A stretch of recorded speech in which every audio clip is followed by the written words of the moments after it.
Hello friends, welcome to live food. আবার চলে এসেছি তোমাদের সাথে গল্প করতে। এবার গল্প করব আমরা রামপুরহাটে থাকাকালীন কি কি মজা আর আনন্দ করলাম। সবার আগে গল্প করি যে আমরা গেছিলাম রামপুরহাট থেকে একটু দূরেই নলহাটিতে।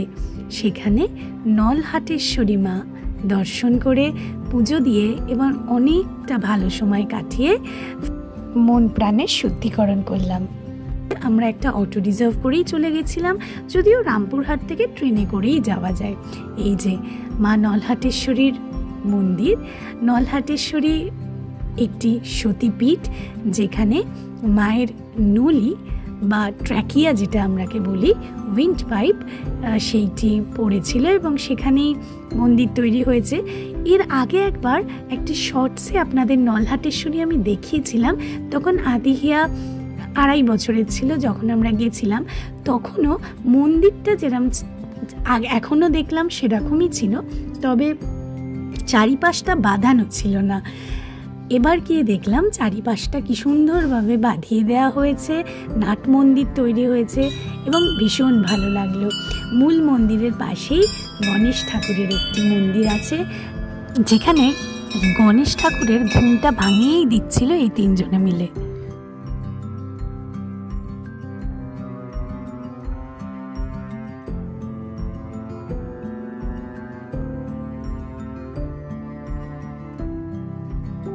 মাকে পুজো দিয়ে প্রণাম করে এসে এদিকে ধূপ প্রদীপ জ্বাললাম এবং মায়ের কাছ থেকে অনেক শক্তি চেয়ে নিলাম।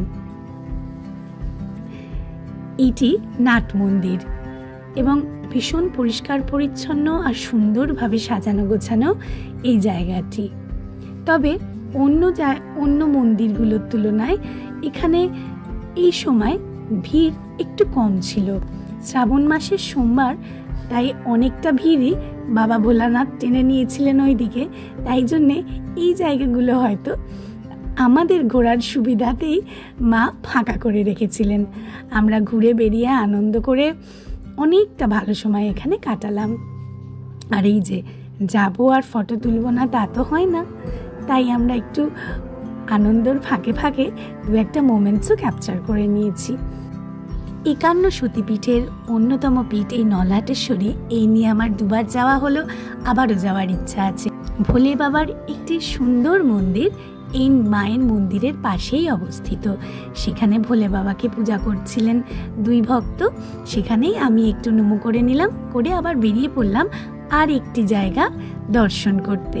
এই দেখুন বিকেল হয়ে গেছে আর ফুটবল খেলছে সব কচিকাচারা, দেখতেও খুব ভালো লাগে। এই জায়গাটি হলো মন্দিরের ঠিক পিছনের দিকটাই, আর জায়গাটির নাম হজরত আনা শহীদ বাবার মাজার। এই জায়গাটি একটি উদ্যান আকারে রয়েছে এবং এখানে আছে বাবা আনা শহীদের পবিত্র কবর, একটি তোরণ, যার তলা দিয়ে আমরা ঢুকে পড়লাম এবং সবাই মিলে বেশ আনন্দ করে এই উদ্যানটিকে ঘুরে বেরিয়ে দেখে এলাম। বাচ্চাগুলো এই ফাঁকা জায়গায় খেলে বেরিয়ে দৌড়ে খুব আনন্দ করেছিল। নিজের মানুষদের সাথে খুব খুব ভালো সময় কাটিয়ে বাড়ি ফিরলাম আরও খানিকটা ভালো সময় কাটানোর জন্য। আস্তে আস্তে আমরা একটা প্ল্যান করে নিলাম। রন্তি আর সৌমেনের বিবাহবার্ষিকী 1 আগস্ট ছিল, কিন্তু আমরা সবাই তখন একসাথে ছিলাম না।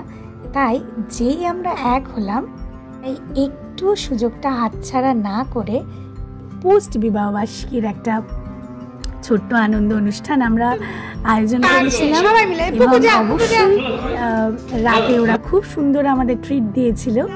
তো এই আনন্দ অনুষ্ঠানের কিছু মুহূর্ত আপনাদের সাথে শেয়ার করি। আনন্দ অনুষ্ঠানে আমাদের তো আনন্দ হলোই, তার সাথে সবচেয়ে বেশি আনন্দ হলো এই যে 3 জনের 3 ভাই বোন আদিহিয়া আর মিমি, ওদের হলো সবচেয়ে বেশি আনন্দ। ওরা তাকিয়েছিল কোন চকলেটের পিসটাকে নেবে। আমিও তাকিয়েছিলাম, তবে আমি চাইতে পারছিলাম না লজ্জার চোটে। ওদের খাওয়া হলো, তারপরে আমিও একটা বেশ কেকের উপরে থাকা একটি চকলেটের পিস ভালোবেসে নিয়ে নিলাম। মানে লজ্জার মাথা খেয়েই চেয়ে নিলাম। আচ্ছা, আমার মাস্তুতো ননদ রন্তি আর নন্দাই সৌমেন খুব মজার এবং আমার কাছের দুটি মানুষ। ওদেরই 12th ওয়েডিং অ্যানিভার্সারি আমরা পালন করলাম এবং ভগবানের কাছে প্রে করি আগামী 7 জন্ম যেন ওরা এইভাবেই আনন্দ করে একসাথে থাকে এবং আমরা অনেক অনেক মজার মুহূর্ত একসাথে কাটাতে পারি। দেখুন কি সুন্দর ইকুয়াল ডিস্ট্রিবিউশন করে দিল মিমি দিদি। খুব আনন্দ মজা করে আমরা সময়টা কাটিয়ে ফেললাম সবাই মিলে, খুব মজা হলো। আবার অপেক্ষায় রইলাম আবার কবে এরকম এক হওয়া যায়। মাসির বাড়িতে খুব আনন্দ করে সময়টা আমাদের কেটে গেল 2 দিন। যদিও তারাপীঠ এবার আমাদের যাওয়া হলো না, তার আমার কাছে ক্ষমা চেয়ে নিলাম যে সময় করে উঠতে পারলাম না বলে, এবং প্রার্থনা করে এলাম যেন মা তাড়াতাড়ি আমাদের টানেন। তারাপীঠ পরের বার রামপুরহাট গেলে নিশ্চয়ই যাব। চারিদিকের প্রকৃতি দেখতে দেখতে আমরা মা তারা এক্সপ্রেসে করে বাড়ি চলে এলাম। আপনাদের সবার জন্য রইল আমার অনেক ভালোবাসা। যদি আমার ভিডিওটি ভালো লাগে একটু চ্যানেলটিকে ভালোবাসা দেবেন আর সাবস্ক্রাইব করে দেবেন। খুব তাড়াতাড়ি গল্প করব আপনাদের সাথে আমার নেক্সট ভিডিওতে। বাই।